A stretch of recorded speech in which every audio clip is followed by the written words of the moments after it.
सभी को मेरा नमस्ते। मैं Kamleshwar Singh Rathore, government higher secondary school Silli से।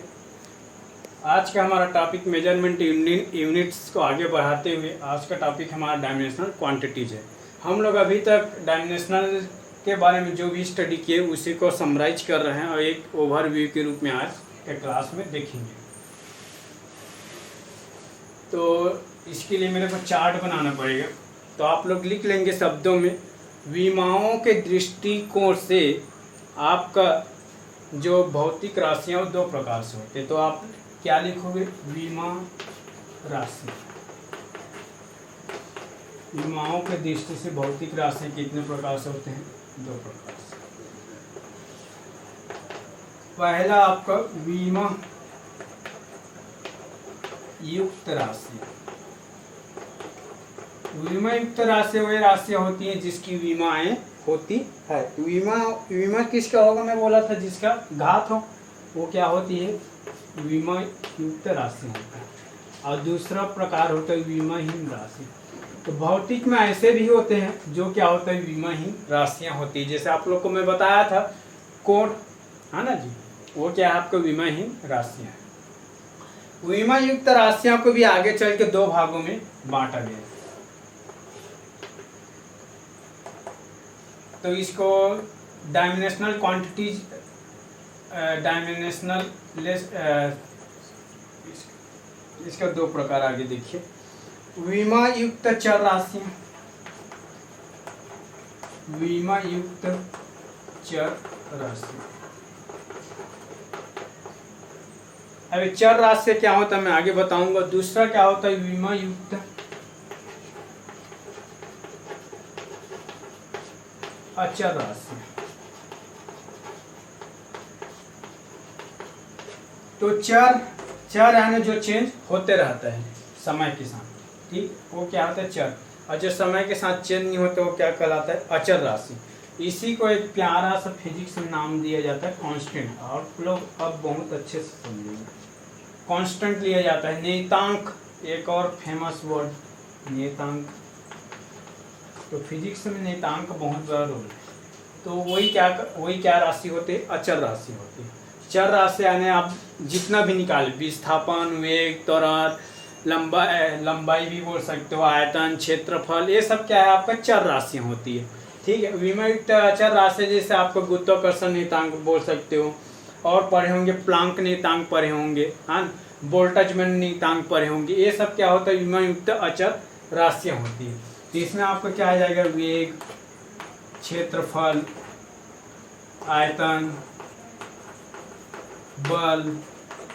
इसमें आप लोग लिख लीजिएगा गुरुत्वाकर्षण नियतांक, बोल्टजमैन नियतांक, प्लांक नियतांक, विन नियतांक, हाँ ना, ये सब क्या है? विमायुक्त अचर राशियाँ होती है। इसका भी क्या होता है? विमा होता है। जैसे कि एग्जाम्पल के लिए हम लोग देखेंगे कि विमायुक्त अचर राशि वाला कौन सा है। तो इसमें हम लोग गुरुत्वाकर्षण नियतांक का स्टडी करेंगे। एक बताऊंगा आप लोग को एग्जाम्पल के लिए। फिलहाल इसको आगे बढ़ाते हुए विमाहीन राशियाँ, ये भी आपको दो प्रकार के होते हैं। विमाहीन चर राशियाँ, बस आपको चर और अचर जोड़ना है। तो विमाहीन चर राशियाँ, और इधर दूसरा आपको विमाहीन अचर राशियाँ। एक टेबल सिंपली है, आप जितना पढ़े हो उसको मैं समराइज करने के लिए टेबल को बना रहा हूँ। विमाहीन चर राशि क्या है? जैसे आपका कोण क्या है? थीटा वेरिएबल बोलते हैं, थीटा चर।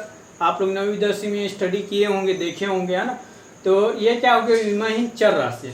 अचर राशि जिसका मान समय के साथ कभी भी परिवर्तित ना हो। 1 2 3 जितना भी डिजिट है सब क्या होगा? अचर राशि। एक है मतलब एक है, वो 100 साल बाद ही भी एक ही रहेगा, एक आपका चेंज होने वाला नहीं है। उसी तरह पाई का मान आपका 3.14 होता है या फिर 22/7, तो वो आपका चेंज होने वाला नहीं, अचर है, जो समय के साथ परिवर्तन न हो। ऐसी राशियों को क्या बोला जाता है? अचर राशियाँ होता है। चाहे वो इसके लिए लो चाहे इसके लिए, हाँ, इसके लिए लोगे तो उसका बीमा रहेगा, इसके लिए लोगे तो उसका बीमा नहीं रहेगा। तो 1 2 3 ये सबको बीमा हीन रहता है। पाई का कोई भी प्रकार से बीमा नहीं होता। तो आप कोई पूछेगा तो एकदम शार्टली बता सकते हो, जल्दी फटाक से क्विकली रिस्पॉन्स कर सकते हो। विमाहीन चर राशि में आप क्या एग्जाम्पल हो गया, कोण हो गया। इसमें आप और क्या लिख सकते हो, विकृति भी लिख सकते हो, ठीक है। और जितने भी त्रिकोणमितीय अनुपात है सब विमाहीन त्रिकोणमितीय अनुपात। त्रिकोणमितीय अनुपात में क्या क्या आएगा आपका, 6 sine theta, cos theta, tan theta, sec theta, cosec theta और सेक थीटा। ये आपका 6 क्या है, त्रिकोणमितीय अनुपात है। सब क्या है, विमाहीन चर राशियां है। तो अब ये कैसे हुआ ये मैं आपको बता रहा हूँ। सबसे पहले इसका एग्जाम्पल तो बहुत सारे देख चुके हैं आपको, विमायुक्त चर राशियां। तो इसको विमायुक्त चर राशियों को मैं नहीं बताऊंगा इसके लिए, ठीक है जी, आप लोग देख लेंगे एक से क्लासेस से।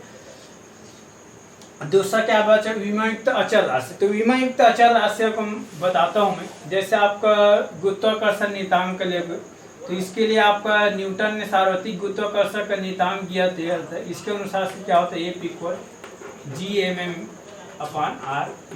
आप इस चैप्टर को पढ़ेंगे, न्यूटन के सार्वत्रिक गुरुत्वाकर्षण के नियम आने आपके चैप्टर है आगे चल के गुरुत्वाकर्षण करके, उसमें आपको दिखने को मिलेंगे। आप ये जी मैं बता दे रहा हूँ क्या क्या है। ये आपका फोर्स है, आर आपका रेडियस है, ये कैपिटल जी जो है आपका ग्रेविटेशनल कांस्टेंट है। यही आपको गुरुत्वाकर्षण नियतांक है, ग्रेविटेशनल कांस्टेंट। और ये स्मॉल एम और एक आपका क्या है, कैपिटल एम। ये दोनों क्या है, मास है। इतना आपको समझ में आएगा होगा। इसको मैं एरेज करता हूँ क्योंकि इधर बताना भी है, तो ग्रीन बोर्ड छोटा सा है तो इसी में दिखाना पड़ रहा है एक साथ। आपको क्या चाहिए, कैपिटल जी। तो कैपिटल जी को इधर रखो, बाकी सब इधर शिफ्ट करो। अब शिफ्ट करने से क्या होता है, अब इतना को आप शिफ्ट करोगे mm/r इसका शिफ्ट उल्टा होता है। तो अंश जो है हर में चेंज हो जाता है, हर जो है अंश में, आने आपका न्यूमरेटर डिनोमिनेटर में और डिनोमिनेटर न्यूमरेटर में। तो आपका r² क्या हो जाएगा, mm हो जाएगा, इक्वल क्या हो जाएगा, जी। तो आपको क्या निकालना है, गुरुत्वाकर्षण नियतांक, क्योंकि कांस्टेंट पे स्टडी कर रहे हैं। तो गुरुत्वाकर्षण नियतांक आने क्या हो गया, एफ का क्या है आपका ma, एफ का फार्मूला होता है ना ma, और आपको r² mm। थोड़ा शॉर्टकट आप लोग को बता रहा हूँ क्योंकि ये सब पढ़ चुके हो आप लोग, है ना। एफ को बताया था मैं, विमी सूत्र, है ना। तो एम का आपका मास, और मास को विमी सूत्र क्या होता है इसका, कैपिटल एम। एक्सेलरेशन के क्या निकाले थे, L(t⁻⁻). कुछ आपको विमी सूत्र याद रखना है। याद नहीं रखना तो आप सिंप्लीफाई में एक मेथड बताया था शुरू, कैसे उसको निकालना है वैसे कर सकते, लेकिन थोड़ा बहुत याद रखोगे तो आपका कैलकुलेशन क्या हो जाएगा, फास्ट हो जाएगा। r² यानी त्रिज्या, जैसे मान लो यहाँ से यहाँ, अब त्रिज्या को किससे नापोगे, स्केल से ही नापोगे ना, यानी ये भी एक तरह से क्या होता है, लंबाई होता है। तो ये क्या हो जाएगी, L²। और ए में मास है, कैपिटल एम और कैपिटल एम, यानी मास हो जाएगा। तो ये किसका आ गया आपका, जी का। तो एम एल का कितना पावर हो जाएगा, 3, और टी का पावर -2। ये क्या हो जाएगा, एम का स्क्वायर। एम स्क्वायर ऊपर जाके क्या हो जाएगा, इसमें पावर 1 है, ऊपर में जाके क्या हो जाएगा, माइनस का पावर 2। IL³ और टी का पावर -2। अब पहले जिसे 1 - 2 IL³ और टी के पावर -2। तो ये क्या आ जाएगा आपका फाइनल जो है,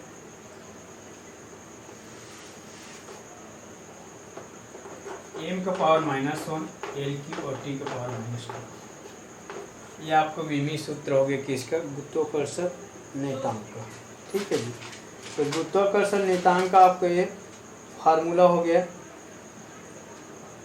क्या आ गया आपके m का पावर -1, L का पावर क्यूब और t का पावर -2। ये भी क्या है आपका मैकेनिक्स में आता है, इसलिए MLT फॉर्म पे ही इसका समीकरण को लिखेंगे, यानी विमी सूत्र को लिखेंगे। इसका देख लीजिए, विमाहीन चर राशि का बता देता हूँ, एक कोण का बता देता हूँ, एक एग्जाम्पल।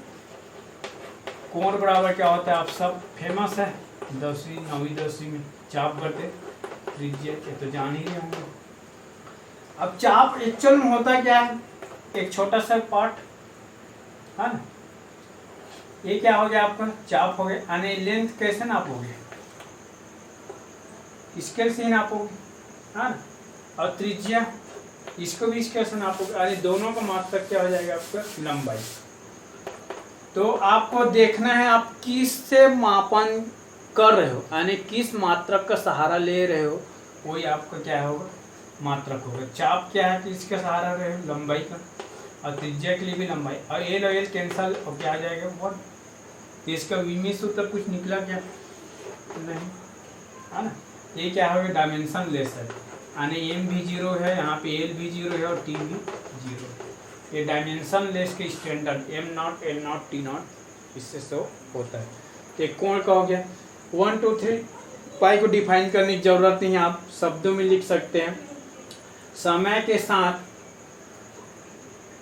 आपका अचर राशियां परिवर्तित नहीं होती है, अर्थात दो अंक दो है और आज भी अंक दो रहेगा और 10 साल बाद भी अंक दो ही रहेगा, यानी दो का मान हमेशा सेम ही रहेगा, दो का मान परिवर्तित होने वाला नहीं है। इसी तरह पाई का मान भी परिवर्तित होने वाला नहीं। ठीक है जी, ये आपका सभी का बता दिया। एक लास्ट में आपका टॉपिक आता है अनुप्रयोग, ठीक है, एप्लीकेशन ऑफ डायमेंशनल एनालिसिस बोल सकते हैं, ठीक है। एप्लीकेशंस ऑफ डायमेंशनल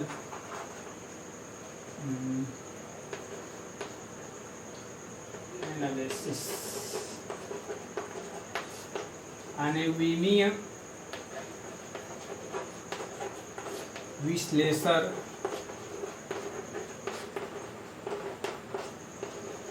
के अनुप्रयोग।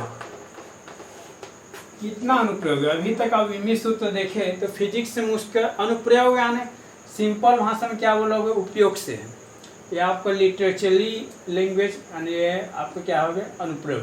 तो विमीय विश्लेषण के क्या क्या अनुप्रयोग हो सकते हैं, तो आपका टोटल 4 होता है, इसको मैं बताता हूँ। भौतिक पहला जो है भौतिक समीकरणों की शुद्धता की जांच करना। दूसरा जो है विभिन्न भौतिक राशियों के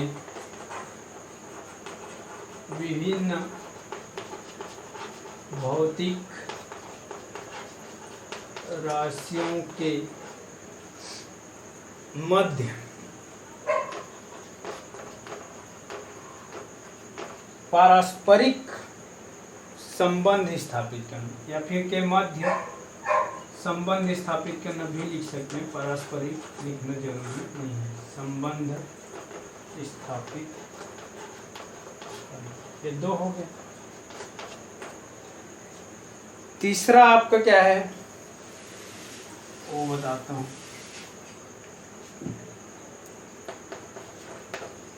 एक पद्धति के मात्रकों को, एक पद्धति के मात्रकों को दूसरे पद्धति के मात्रकों में परिवर्तन करना। जैसे आप लोग 10वीं क्लास में पढ़े होंगे ना, बल के मात्रक क्या है न्यूटन, और न्यूटन के मात्रक को डाइन में चेंज करना है, न्यूटन और डाइन में संबंध, वो इसी का एग्जाम्पल है। चौथा आपका एक लास्ट आ जाता है किसी भौतिक राशि का मात्रक ज्ञात करना, किसी भौतिक राशि का मात्रक ज्ञात करना, और यही चौथा वेरी इंपॉर्टेंट। बाकी 3 तो आपका 11th में ही यूज होगा थोड़ा बहुत, है ना। बाकी ये चौथा जो है आपका फिजिक्स, पूरे एमएससी में फिजिक्स लेंगे या फिर आप इंजीनियरिंग करेंगे उसमें फिजिक्स पढ़ेंगे, है ना। तो ये वाला जो लास्ट वाला है ये आपको पढ़ना ही पड़ेगा, यानी फिजिक्स जब भी स्टडी करोगे ये चौथा वाला ऑप्शन तो आपको पीछा नहीं छूटेगा, ठीक है। तो किसी भौतिक राशि के क्या है मात्रक ज्ञात करना। अब इसी को मैं बताता हूँ किसी भौतिक राशि का मात्रक ज्ञात करना कैसे होता है। इसको हालांकि मैं एक एग्जाम्पल के द्वारा बताया था, लेकिन ये क्षेत्रफल स्क्वायर मीटर वाले में किसी भौतिक राशि का मात्रक ज्ञात करना। तो इसको और थोड़ा मैं डिफाइन कर दे रहा हूँ क्योंकि ये वेरी इंपॉर्टेंट है, तो इसी को मैं आगे डिफाइन करता हूँ, ठीक है। तो आप आगे जाएंगे तो इसमें जैसे क्षेत्रफल के क्या, अब मैं सीधा सीधा लिख रहा हूँ ना, क्या था आपका एम नॉट एल का स्क्वायर और टी नॉट। यहाँ पे जिसका वीमा लगा है, किसका वीमा है, लंबाई का, तो उसी को ही लेना है। तो लंबाई के वीमा क्या है आपका घात 2, यानी वीमा क्या है 2, लंबाई का वीमा 2, तो जिसका वीमा है उसी को लेना है, यानी एल स्क्वायर को लेना है। एल को ऐसा पद्धति में किससे नापते हैं, मीटर से। ये क्या हो जाएगा मीटर, इसका मात्रक हो गया, ठीक है। इसके बाद आप आयतन का लोगे, आयतन में जाओगे तो आपको क्या होता है एम नॉट एल क्यूब और टी नॉट। तो किस में वीमा लगा है, एल में लगा है, तो ये क्या हो जाएगा मीटर क्यूब। इसीलिए आप पानी वाली टंकी का देखना स्पेसिफिकेशन तो क्यूबिक मीटर यूज होता है, ठीक है। तो एक क्यूबिक मीटर हो गया या फिर मीटर क्यूब भी बोल सकते हैं। और दूसरा का जैसे लेंगे, जैसे आप बल्क लेंगे, बल्क क्या होता है द्रव्यमान गुणित त्वरण। इसका भी सूत्र क्या निकला था, इसका एम था, इसका क्या था एल टी का पावर -2, तो इसका क्या है एम एल टी का पावर -2। अब एम का क्या हो गया, मास है, द्रव्यमान है, एक क्या हो जाएगा किलोग्राम। लंबाई के क्या हो जाएगा, यानी लेंथ का आपका मीटर, और टी का समय यानी सेकेंड, यानी आपके एस -2।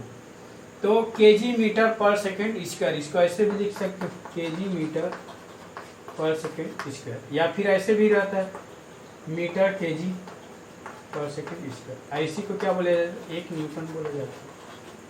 इस तरह से आप क्या कर सकते हो, भौतिक राशि का मात्रक आप ज्ञात कर सकते हो। इस तरह से ये पूरा चैप्टर आज यहीं पे समाप्त होता है।